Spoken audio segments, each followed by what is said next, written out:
Então, boa tarde, meu nome é Amanda, sou residente aqui da Intensiva, e hoje a gente vai apresentar o Jornal Club, que foi um artigo, que foi um estudo randomizado da infusão de albumina em pacientes hipoalbuminêmicos na prevenção da hipotensão intradiálise. Ele foi publicado no Critical Care em janeiro desse ano, 2021, e tem como primeira autora a professora Etienne Macedo.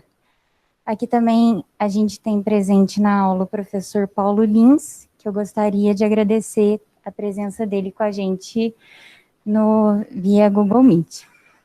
Então, os pacientes em internação hospitalar, a gente sabe que existe que é muito comum que eles estejam com uma sobrecarga volêmica. E sabe-se também que essa sobrecarga ela está associada a desfechos adversos. Uma das definições de sobrecarga volêmica é o aumento em 10% do peso corporal a partir da internação hospitalar. Esse estudo de 2009, ele foi um estudo observacional que avaliou cerca de 600 pacientes, que ele buscou avaliar a associação entre a sobrecarga volêmica e os efeitos que isso poderia causar nos pacientes críticos. E observou-se aqui que houve uma significância estatística em relação à mortalidade. Então, aqueles pacientes que tinham essa sobrecarga volêmica, eles morreram mais no 30º, em 60 dias e na alta.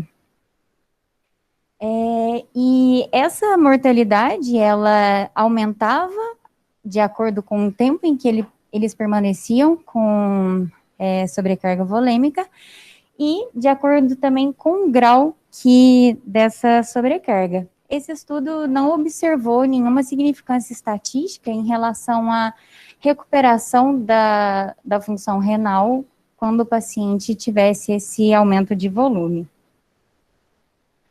Esse estudo é um estudo unicêntrico, transversal, também observacional, e eu trouxe ele porque tem a ver aí com o racional do estudo que a gente vai falar mais à frente. Ele foi feito no Egito, e ele tentou avaliar a influência da albumina na hipotensão durante a diálise.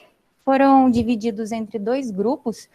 O grupo 1 foram os pacientes que apresentaram hipotensão durante a diálise e o grupo 2 que não apresentaram. E apesar de não ter havido significância estatística nas características basais, né, de idade, o IMC, o tempo de diálise, houve significância estatística em relação à albumina, em que o grupo em que apresentou hipotensão tinha valores menores de albumina. Aqui ainda desse estudo houve uma correlação positiva entre a albumina e o diâmetro da veia cava e uma correlação negativa entre a albumina e o índice de colapsabilidade.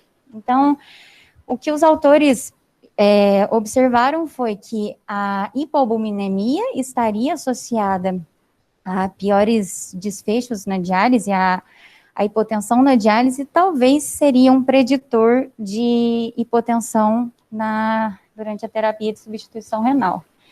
Antes disso, em 96, esse estudo mostrou, já falava na sua introdução aí alguma associação entre hipoalbuminemia e pior desfecho nos pacientes dialíticos, mas também um estudo observacional, foi uma coorte de 400 pacientes, mais ou menos, multicêntrico, que demonstrou aí essa observação que tem a ver com o nosso estudo.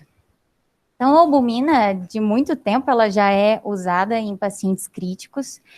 Em 98, a Cochrane, ela lançou uma meta-análise em que gerou-se uma dúvida se o uso da albumina, ela não estaria associado a piores desfechos, se ela seria segura para pacientes críticos.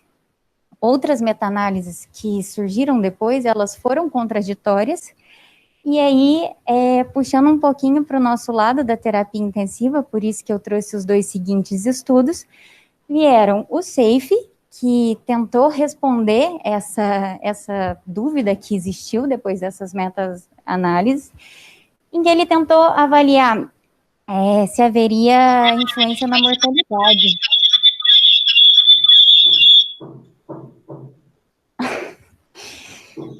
Se haveria influência na mortalidade dos pacientes que recebiam a albumina. Então, aqui ele comparou albumina, 4%, versus... Não é não, tá ali. Versus solução fisiológica. E identificou-se, então, nesse estudo, que não houve nenhuma diferença de mortalidade. Então, era sim seguro. E já esse estudo foi um estudo randomizado, duplo cego, realizado em 16 UTIs da Austrália, que incluíram mais ou menos 7 mil pacientes, e foi esse o resultado que eles encontraram. Na análise de subgrupo, observou-se que talvez os pacientes que sofriam um TCE, eles teriam uma maior mortalidade com o uso da albumina, e aqui também sugeriu-se que, os pacientes com sepsis grave talvez se beneficiariam da infusão de albumina. Então, veio o estudo Albius para poder responder essa questão. Também um estudo randomizado, multicêntrico. Ele foi realizado em 100 UTIs da Itália, com cerca de 2 mil pacientes, e aí a comparação dele foi infusão de 20% de albumina mais solução fisiológica versus solução fisiológica, se isso reduziria a mortalidade em 28 dias. E aqui, esse gráfico, na verdade, eu trouxe da mortalidade em 90 dias, tanto em 28 quanto em 90 dias, não houve significância estatística. Então, a albumina é sim segura para ser utilizada, mas não muda a mortalidade dos doentes. Agora sim, o nosso estudo do Journal Club, a pergunta dele foi, em pacientes hospitalizados hipoalbuminêmicos, submetidos à hemodiálise, a infusão simultânea de albumina IV durante a diálise resulta em maior remoção de fluido por unidade de tempo e se associa à redução da incidência de hipotensão intradialítica? Então, para responder, ele foi um estudo prospectivo, randomizado, não cego, ele foi unicêntrico e ele foi do tipo crossover, em que todos os pacientes, eles acabam recebendo todos os tratamentos de uma forma aleatória, randomizada. Então, o doente, ele é o seu próprio controle, e nessa situação, o que a gente tem de vantagem é que a gente passa a ter uma percepção, uma comparação intra-indivíduo e não entre indivíduos diferentes. Critérios de inclusão foram pacientes maiores de 18 anos, que tinham lesão renal aguda, crônica agudizada ou doença terminal, necessidade de remoção de fluidos através da diálise e a hipoalbuminemia. E os critérios de exclusão foram transplante renal e ausência de expectativa de que se necessitaria da diálise em 24 horas. A intervenção foi 25 gramas de albumina IV no início da hemodiálise, mais o cuidado padrão de hemodiálise, versus o controle, que foi 100 ml de soro fisiológico, era 9%, no início da diálise, mais o padrão da hemodiálise. Então, todos os pacientes receberam os dois, o que foi randomizado foi qual ia iniciar com qual, e eles fizeram foram no máximo 6 sessões. A taxa de UF, a prescrição da diálise, ela era individualizada e a critério do nefrologista. E as questões, assim, de cuidados com a hipotensão intradialítica também era de acordo com o serviço, seja para a UF ou infundir o soro fisiológico, alteração de posição do paciente. O estudo ele teve 2 desfechos que ele traz como coprimários, sendo de eficácia, a quantidade de remoção de fluido, e de segurança, que seria a quantidade e duração de doenças cardiovasculares, que eles mencionaram como hipotensão assintomática, sintomas sem hipotensão ou arritmias. Os desfechos secundários foram redução de ureia e eficácia, a ultrafiltração e o volume de solução fisiológica que precisava ter sido administrada caso os pacientes apresentassem hipotensão durante a terapia. Análise estatística para variáveis contínuas foram por meio de média e porcentagem, e para a comparação entre albumina e soro fisiológico foi equação de estimativa generalizada, que é uma técnica que busca avaliar essa questão intra-indivíduo, e ela é utilizada para avaliação de dados agrupados.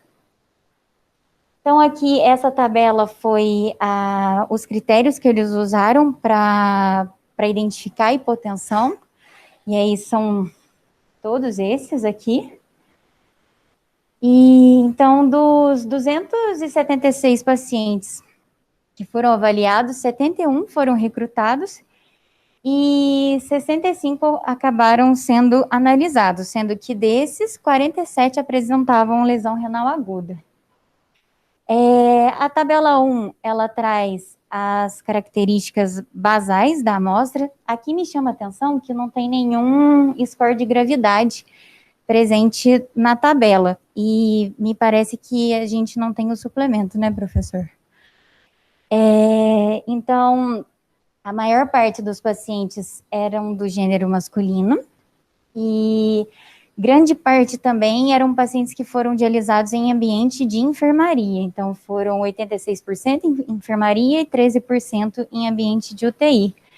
E aqui, todos os pacientes apresentavam a albumina abaixo de 3, com significância estatística. Em relação, então, à eficácia, apesar de não ter havido diferença da quantidade de remoção total de fluidos retiradas, foi observado uma menor taxa de UF no grupo de infusão de salina num primeiro momento. Foi significante, mas aparentemente com um valor bastante semelhante. Em relação à hipotensão, por todos esses critérios, foi significativamente menor, o paciente teve pressões mais baixas no grupo da solução salina, quando foi iniciada primeiro. O tempo médio para hipotensão foram 57 minutos, e os pacientes do grupo da solução salina apresentavam níveis pressóricos significativamente mais baixos se comparados a quando era infundida a albumina. E apesar do tempo da UF, da hipotensão, a maioria das vezes não precisar ser suspendida a UF, ser zerada a UF, quando era preciso, foi significativamente maior no grupo da solução salina. Então, aqui, o tempo total em que a UF era zerada, ele foi significativamente maior na solução salina, e não houve significância estatística na necessidade de infusão de solução salina na quantidade, quando os pacientes apresentavam hipotensão durante a terapia. Aqueles pacientes que não apresentaram hipotensão tiveram significativamente mais taxa de UF no total. Então, aqui, a minha impressão desse estudo é que ele é um estudo unicêntrico com N pequeno, e foram 65 pacientes avaliados um total de 250 sessões de diálise, mas ainda assim, muito pouco. Não tem descrição no texto sobre o cálculo amostral. Ele é um estudo que, para mim, foi interessante pela metodologia crossover, que parece ser algo assim, a gente não vê tanto, né? Mas eu senti muita falta de score de gravidade. Por mais que a avaliação tivesse sido intra-indivíduo, a gente não consegue entender muito bem o perfil dos doentes que foram avaliados. Com certeza, a gente não vai mudar a nossa prática clínica baseada no estudo unicêntrico, mas, por outro lado, foi importante, como os resultados, perceber que poderia ser benéfico, assim, a albumina na segurança e eficácia daqueles pacientes com alto risco durante a diálise. Aqui eu trouxe a introdução, o final da introdução, mostrando que os autores responderam de uma forma muito direta e objetiva o que foi a pergunta inicial. As referências.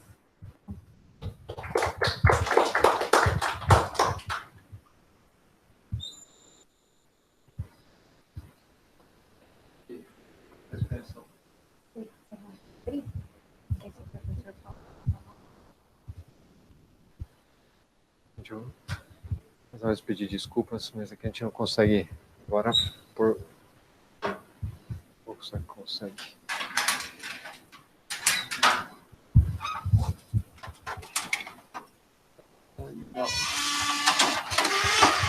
Gente, desculpa, a gente vai fazer o seguinte, a gente fala daqui, depois a gente abre aqui e vocês falam daí. Só que enquanto a gente fala, vocês não podem falar, enquanto vocês falam, a gente não pode falar aqui.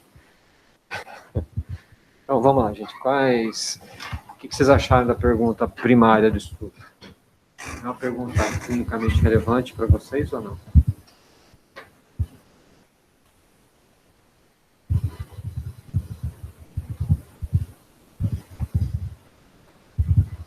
Eu achei muito interessante quando eu vi esse estudo, a pergunta, porque para mim, como R3 de UTI, não tenho tanta experiência assim, quando era R2 de clínica, eu via muito frequente. Eu via a gente interromper diálise, eu via a gente precisar parar, diminuir o F, e eu nunca me perguntei o tanto de mal que isso podia fazer, e na introdução eu vi isso, eles explicaram bem. Eu duvidei um pouco, porque, assim, a gente duvidei um pouco de que pudesse ter algum benefício, mas achei interessante a pergunta que foi levantada. Então, eu particularmente achei a pergunta interessante.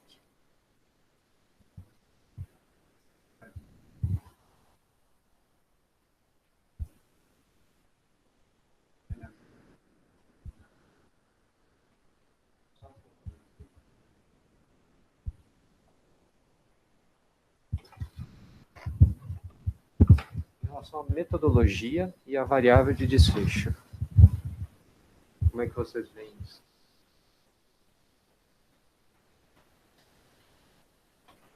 Qual foi a metodologia usada por eles? O crossover.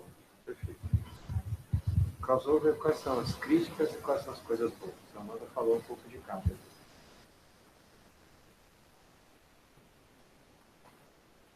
Quais são as críticas, as coisas ruins? Algumas são as coisas boas. Quais são as coisas boas que você Interessante.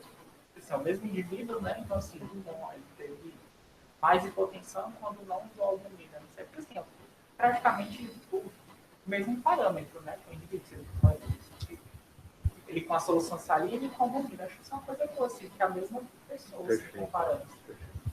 Então, o Gabriel falou, você está testando indivíduo contra ele mesmo. Assim, quando você fala de crossover, a gente lembra que você pode fazer crossover individual, crossover de massa. Você pode fazer um crossover de UTIs, randomizar em clusters, né? Ou você pode simplesmente fazer o que eles fizeram.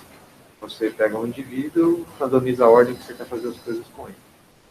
Olha, sempre que vocês vão fazer um crossover, assim vem a crítica dele. Qual que é qual a sua prerrogativa para você fazer um crossover?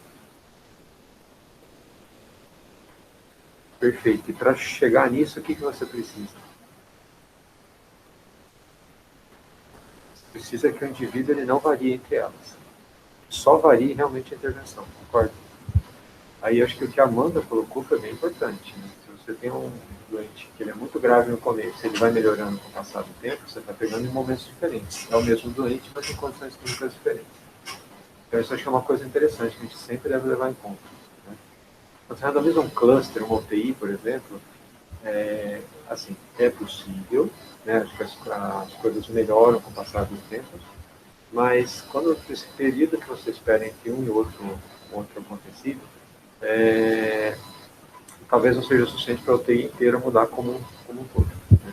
Mas pode acontecer. Então, assim, é um desenho que tem problemas também, certo? Tá bom, mas você está expondo todo mundo a ordens alternas, pode ser que o próprio desenho randômico no crossover corrija isso. Tá? Mas assim, só a gente põe na cabeça. Tá? Das intervenções, soro e albumina. Que falta foi em relação à descrição do tempo entre uma terapia e outra, que é o que eles falam é o washout, que seria para ver quanto que uma terapia não acabaria influenciando na outra, né?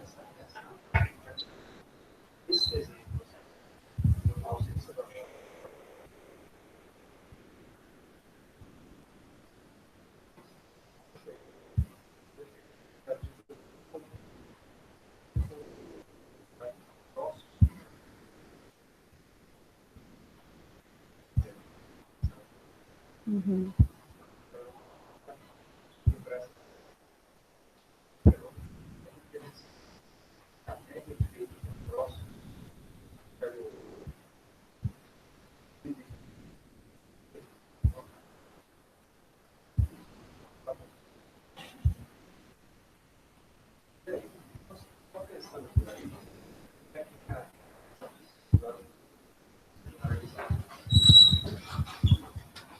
Na análise estatística, alguém de vocês já usou, já leu, já viu um GTE? Hoje eles são pouco usados, porque a gente está na era dos modelos mistos. Isso, quando vocês forem nas sessões estatísticas, quem vai falar isso para vocês é o Taniguchi. Quando o Taniguchi for falar de análise multivariada para vocês, hoje está na moda fazer o seguinte: você tem um estudo randomizado, por exemplo, que tem um desfecho binário, sim ou não. Quer dizer, morreu ou não morreu, por exemplo. Só que você tem que corrigir tudo isso, por exemplo, para as diferenças de idade, diferenças de gravidade. E uma vez sendo randômico, você já assume que isso não vai acontecer. Mas pode ser que um discreto desbalanço pode mudar muita coisa, ainda mais se o estudo for frágil. A gente tem um bom exemplo aí que está dando um bom trabalho nos nossos tempos atuais. Qual que é?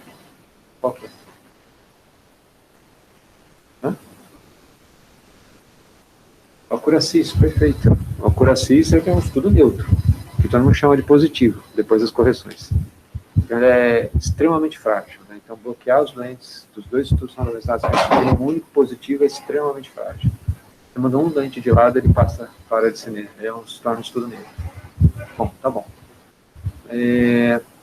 Então, assim, como que você pode corrigir um desfecho binário? Um jeito é você pega assim, vocês vão aprender o que é uma regressão logística binária com o Taniguchi. Você pode colocar lá, olha, eu quero saber qual é o efeito de estar num grupo, no outro grupo, sobre a sobrevida. Se essa variável for associada, quer dizer, a variável grupo for associada à sobrevida, quer dizer que o negócio é associado à sobrevida. Só que você pode colocar na equação ainda qual a idade, qual o SAPS, qual, sei lá, o gênero, qualquer outro desbalanço que você... Chalson, por exemplo, né, as comorbidades do doente. E, quer dizer, você está corrigindo o seu resultado binário para a característica da amostra de cada lado que você está avaliando. O GE que ela usou foi também por conta disso. Toda análise que você faz crossover, ela fica um tanto quanto facilitada, que são análises do indivíduo para ele mesmo. Então, as análises repetitivas, elas são muito mais sensíveis de captar diferenças. Tá? Então, elas devem ter correções bem... Deve penalizar bem a análise que você fez, né? E isso também faltou um pouco aqui. Vocês podem ver que algumas diferenças não foram tão marcantes, né? E quando você começa a comparar indivíduo com ele mesmo várias vezes, isso aconteceu em alguns lentes várias vezes, né? Além do efeito carry-over, que acho que joga um pouco a favor da contra-albumina, vamos dizer assim, né? Assim, a gente pode ter pode ter o acaso participando ali, né? Então, assim, você penalizar a sua análise é fundamental. No GE, por que ela usou GE? Você pode corrigir problemas. Quando a indústria vai falar com vocês, ele vai mostrar uma coisa. Quando você vai comparar associações, você pega lá um banco de dados enorme, você quer ver se milhares de variáveis têm associação com mortalidade. Você pode fazer isso. Mas toda vez que você coloca uma variável, principalmente se essa variável não tem, não é que não tem, ela tem a associação com desfecho, por exemplo, mortalidade.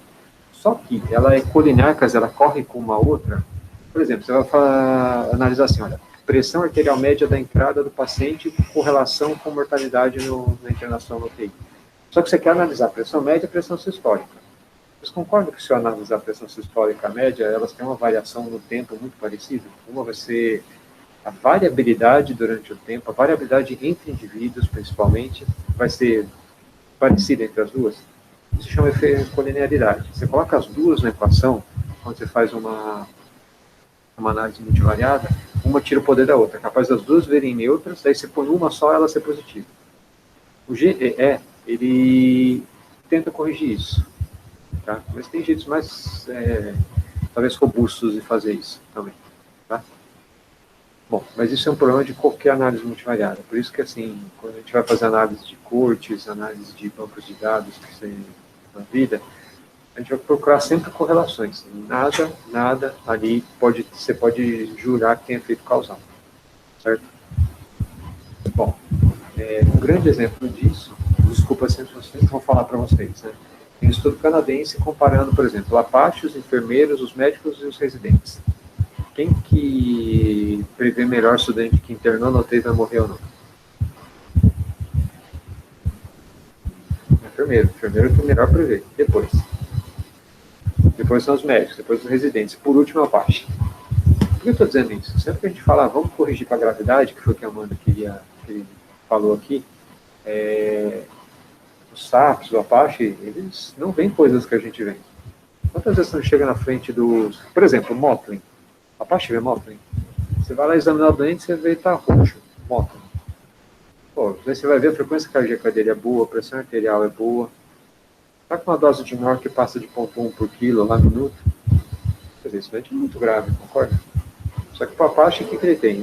Para o SAPS, o que ele tem? Presença de vasopressor.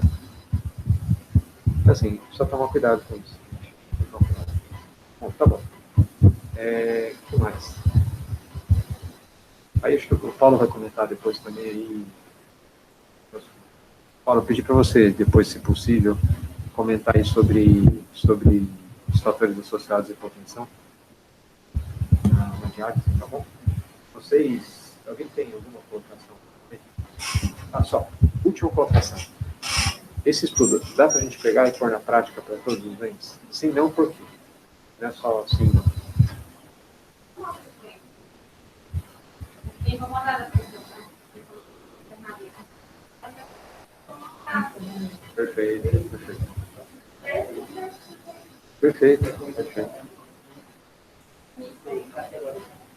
Perfeito. Unicêntrico, estudo com pacientes fora da UTI, na sua imensa maior parte, né? N pequeno, tem o crossover. E mais, gente, assim, albumina não é barato pra gente. Só lembrar que, assim, o Paulo Nassar, infelizmente ele não é mais assistente aqui, mas ele, no último levantamento que ele fez de fluidos, a gente paga tipo 10 centavos por cada ml de soro fisiológico, menos ainda. Dava 1 centavo por cada ml de solução cristalóide de quantidade. Paga R$1 e quase 50 centavos por cada ml de albumina quantidade. Albumina, acho que não tem muita dúvida que a gente vai rever essa história da albumina, que ela é até bonita, né? Que ela serve de vilã para talvez o colóide mais seguro. Talvez não, para o colóide mais seguro que a gente tem na UTI. Mas, assim, sem fazer análise de custo-efetividade numa situação dessa, acho que para nós, um país em desenvolvimento, é um pouco prematuro a gente assumir as coisas dessa forma, né? Como é que faz a análise de custo-efetividade? Como é que o NHS faz? Assim, quando a gente fala de custo-efetividade, tem que buscar os serviços públicos que estão dando certo, né? Acho que o NHS é o exemplo que a gente devia seguir. O NHS britânico. Olha, lembra que assim, para desfechos duros, o que eles fazem? Você vai ver o quanto que o grupo que recebeu a intervenção gastou de dinheiro para um número de uma amostra fixa e o outro grupo. Aí o que você vai fazer? Você vai ver para um indivíduo quanto que foi o gasto e para outro indivíduo. Você vai ver para o número de indivíduos que melhoraram a sobrevida, por exemplo, quanto você pagou por vida salva com qualidade. E assim, por NHS, para eles, tudo que passa de 5 a 6 vezes a PIB per capita, eles consideram como isso não é custo efetivo. Pode até ser efetivo, só que eles não incorporam isso como tecnologia para eles. Claro, tem coisas perdidas ali no meio, mas tudo que eles usam passou por isso. Tá? Aqui a gente poderia fazer uma coisa parecida, ver o quanto que a gente paga, para um desfecho talvez um pouco mais significativo para o sistema de saúde. Por exemplo, tempo de internação. Será que isso a gente não tem o risco de aumentar o tempo de internação durante fazendo intervenções? Então, será que a gente consegue reduzir o tempo de internação e qual o preço que a gente paga? De repente você paga para reduzir um dia de internação um preço que, sei lá, seja maior que a diária dele. Será que vale a pena para o sistema? É só um exemplo, mas acho que não é tão simples o raciocínio assim. Estou simplificando demais uma coisa que não é simples. Então, assim, só lembrem disso, gente. Custo-efetividade para um país em desenvolvimento talvez seja uma coisa muito importante. E a gente tem um mecanismo no Brasil que ele está crescendo, que é a Comissão Nacional de Incorporação Tecnológica, a Conitec. Então, muitas das coisas que estão acontecendo no Brasil agora, essa Conitec está tomando uma monta grande. Então, alguns novos quimioterápicos, alguns imunobiológicos, ECMO, tudo isso tem sido apresentado para eles para se tomar a decisão. Ó, isso aqui o SUS deve pagar, isso aqui o SUS não deve pagar. Eles não decidem, eles decidem, eles recomendam a incorporação ou não. Tá? Eu estou falando de ECMO porque a ECMO agora, que com o negócio do Paulo Gustavo, eles já tinham negado uma vez, agora voltou a voga. Tá bom. Gente, eu vou abrir aqui, vou trocar os fios do nosso receptor. Aí, vocês, por favor, falem à vontade.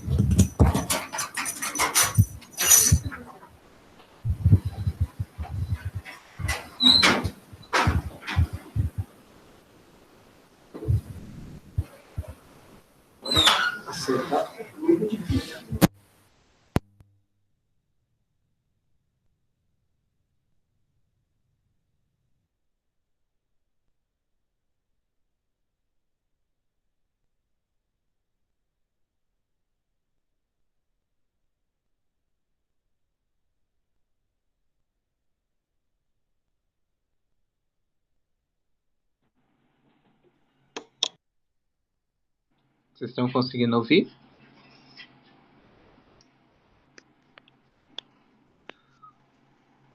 Feito.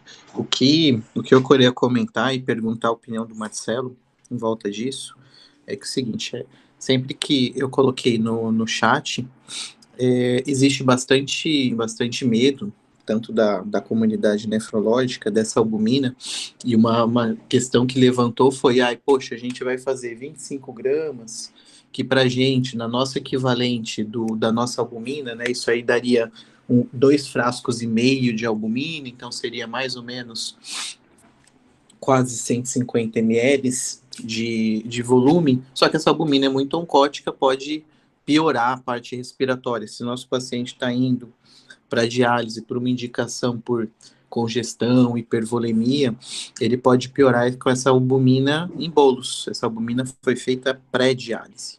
O que existe de literatura, que é alguns artigos que a Etienne até coloca de referência, é pensar em albumina como uma albumina como priming da diálise, né? Aquele soro que usa para lavar o circuito, o soro que usa para devolver o sangue, ser utilizado uma solução albuminada, fazer uma albumina 4, 5% daquilo ali e infundir essa albumina toda durante a terapia. E essa é a dúvida, né? O que será que é melhor? Será que é melhor fazer toda a albumina logo no começo da terapia, expandir o intravascular ou distribuir essa albumina durante a diálise? Não sei qual que é a opinião do Marcelo. Na minha opinião, talvez fazer albumina durante a diálise te ajude nesse ponto de não piorar a parte respiratória, não jogar um paciente ele está no limiar de uma hipervolemia, de um edema agudo franco, eu fazer uma expansão volêmica dele logo no início da diálise teria esse perigo. Por outro ponto, você tem o risco de perder essa albumina no meio do caminho, termina tendo um gasto muito maior. Quando você dilui a medicação, você termina perdendo essa solução.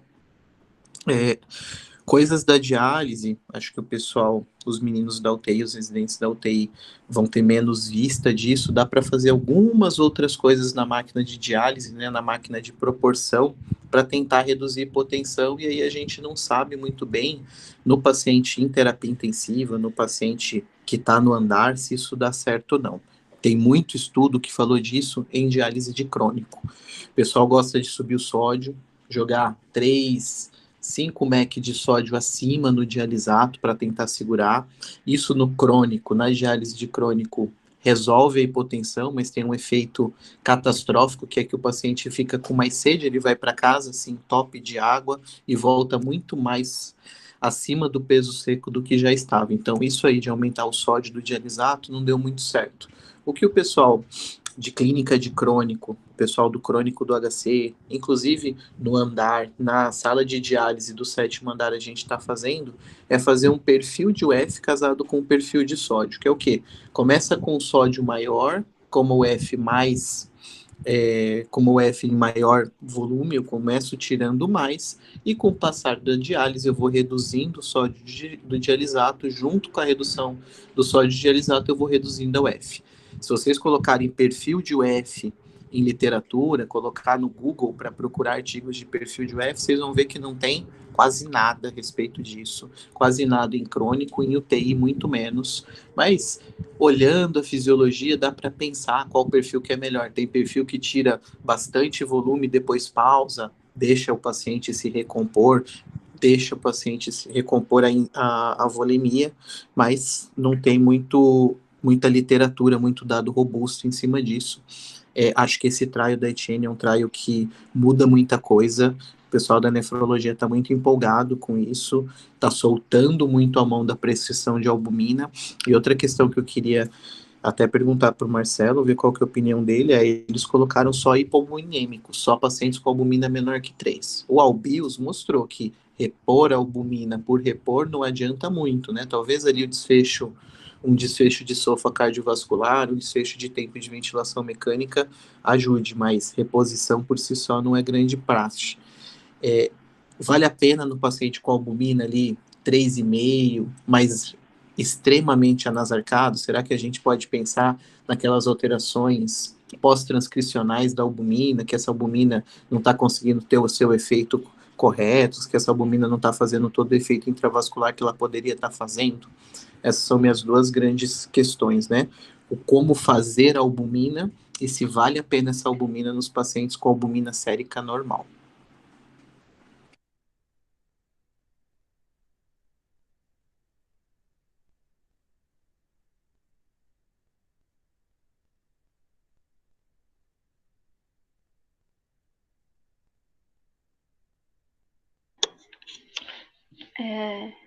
Acho que vocês estão ouvindo, mas também não sei se vou conseguir confirmar, né? Vocês estão ouvindo?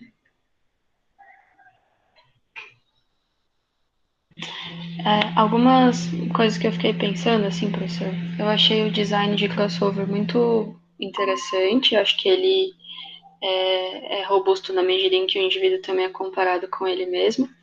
Mas eu fiquei me perguntando, no caso de serem grupos diferentes e sem crossover, se poderia haver um efeito cumulativo dessa administração de albumina, já que apesar de serem o mesmo volume, o colóide eu imagino que reteria mais no intravascular. Ele dá o dado de que o volume total retirado é igual, né? Então os pacientes perdem o mesmo peso. Mas eu fiquei me perguntando se ao término dos que dialisaram 6 vezes, se isso poderia ter alguma diferença. Outra coisa que eu fiquei me perguntando, assim, nesse sentido de custo-efetividade, a gente sabe que a albumina é cara, mas fiquei me perguntando se dialisar, por exemplo, o subgrupo de pacientes que estavam em UTI, né? Se a albumina fosse suficiente para prevenir hipotensão intradialítica e se isso permitisse a alta desse paciente para o andar, pesando aí a diária de UTI, os riscos envolvidos com estar na UTI um dia a mais, será que isso seria custo efetivo? Não sei. E uma coisa que eu senti falta é da descrição de eventos adversos associados à administração da albumina, né? Assim, da nossa realidade, a gente vê, infelizmente, com alguma frequência. Então, também foi o que eu fiquei me perguntando aí. Mas achei o estudo muito interessante. Foi bacana de ler. Professor, aproveitando que aqui o microfone está aberto, vocês estão me ouvindo? A minha dúvida... Tá? Minha dúvida ainda é quanto ao desenho, né? Que o senhor comentou aí umas 2 vezes que a nossa interpretação do estudo no trabalho de crossover, né? Que ele pode acabar desfavorecendo, né, a intervenção albumina, no caso. Eu queria saber se nos estudos de crossover, se nós poderíamos fazer uma primeira avaliação sem intervenção alguma. Por exemplo, nesse caso, se nós tivéssemos calculado os pacientes que tivessem dialisados sem nenhuma intervenção, quanto de hipotensão eles tiveram sem intervenção alguma, se isso no final da análise não poderia favorecer a intervenção albumina. Se essa outra fase é possível, se é comumente feita nesse tipo de trabalho. Ana, é uma boa pergunta. Vou baixar o volume aqui, senão a gente vai ficar surdo aqui. Bom, então, Ana, deixa eu ficar aqui, porque daí, se eu precisar, já aumenta o volume de novo. Só desculpa, gente, que tá dando um eco aqui.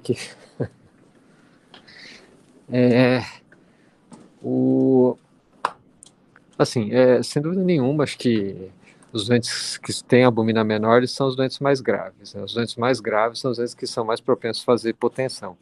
Então, talvez, acho que talvez seja não sei se existe literatura para isso, acho que o Paulo sabe responder bem melhor. Talvez uma coisa seja até, do ponto de vista matemático, colinear com a outra. Talvez seja os doentes que mais iam se beneficiar, né? O Paulo já comentou do Albius, né? O Albius, na verdade, a intenção do Albius era corrigir a albumina para 3, né? E na subanálise para os doentes com choque séptico, até benefício de sobrevida teve.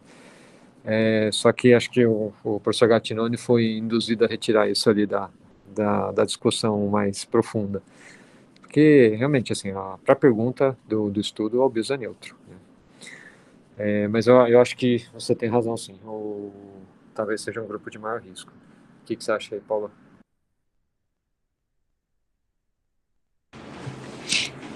Eu acho que sim, né?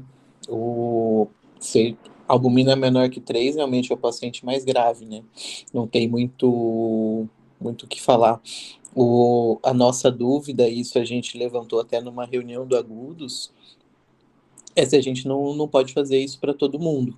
Aproveitar que a gente vive nessa bolha chamada HC, que eles conseguem, não sei de onde se tira tanto dinheiro, que nunca falta albumina, e estão liberando a albumina para isso. A gente tentou fazer a carta de albumina com justificativa de hipotensão intradialítica, eles liberaram. Então a gente está pensando em realmente nesses pacientes, e aí a gente vai fazer o que os meninos falaram, né? Olha, esse paciente, a primeira diálise dele, ele fez hipotensão. A gente mexeu no banho, a gente mexeu na temperatura, a gente mexeu na prescrição de diálise, tentou colocar um perfil de UF mais permissivo e não deu certo. Aí, depois disso, nessa terceira tentativa, talvez a gente lance mão da albumina para esses pacientes, mais uma tentativa, usando esse trial como favorável, né? Em UTI, realmente não dá para a gente falar. Talvez a gente tente alguns pacientes, o grande impacto é custo, né? Quanto custa um kit de contínua? Quanto custa para colocar um paciente em terapia contínua? Quanto custa para manter ele na intermitente com albumina? Então, essa é uma análise de custo que eu realmente não sei como fazer. O Zé Mauro estava até falando sobre isso, né? Ele gosta bastante desse papo de qualidade e custo dentro da terapia intensiva com a nefrologia. Então, a gente tem essa dúvida ainda. Acho que não sei se... Acho que não tem resposta, né, Marcelo? O que fazer com esses pacientes? Eu acho que sim. Eu acho que sem dúvida nenhuma faz parte do armamentário. Acho que do jeito que vocês estão usando como segunda, terceira linha ali de resgate, os entes que fazem potencial, é uma coisa bem interessante, né? Eu acho que só realmente agora na PECTA não dá para a gente fazer para todo mundo, não. E só da primeira colocação que você tinha feito, Paulo, da história da hipovolemia, a história de corrigir a albuminemia, não sei se todo mundo está a par disso, mas a gente tem o Albios, que foi atrás da correção, e tem um trial prévio já do professor Jean Vincent. E o que melhorava era simplesmente disfunção cardiovascular, melhorava um pouco mais rápido, né? Tempo de internação foi o mesmo, isso é uma coisa interessante. Assim, acho que foi o segundo estudo que mostra que assim, algumas disfunções, por exemplo, a disfunção cardiovascular, a melhora dela não representa impacto no tempo de internação. Só lembrar do FACT, né, gente, que os doentes receberam menos volume, ficaram mais tempo com vasopressor, só que saíram mais rápido da UTI. Né? Interessante isso. Então, assim, acho que tem muitas... eu acho que o jeito de responder isso se for de interesse de todo mundo, estudar daqui para frente. Se não, é olhar para trás e comparar o que a gente tem, né? Pelo menos para a gente isso responde.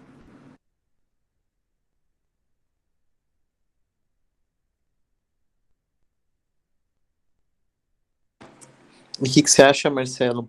Acho que perdeu do timing da infusão da albumina. Infundir antes da diálise, igual foi feito no protocolo, e pagar o preço de talvez uma hipervolemia, de dar uma descompensada no paciente, ou infundir durante a terapia?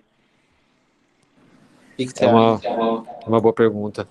Eu acho que tem alguns doentes que dá para fazer antes, mas aquele doente que realmente está ligando por hipervolemia talvez seja um pouco arriscado. Acho que acho que a colocação que você fez, eu acho que eu concordo plenamente.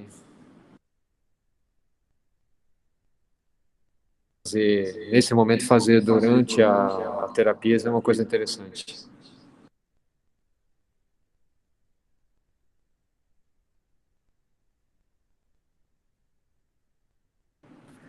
Bom, gente, acho que... Paulo, você tem mais algum comentário? Não, só agradecer o convite. Muito obrigado pela sua participação. Eles dificilmente conseguem entrar nesse horário, é muito difícil. Tá, joia. Obrigadão. Bom, gente, então, para quem está aqui, vamos almoçar. Para as Anas, boa tarde aí. Tchau, Paulo, boa tarde, obrigado. Tchau, tchau. Obrigado, Marcelo. Obrigado, pessoal.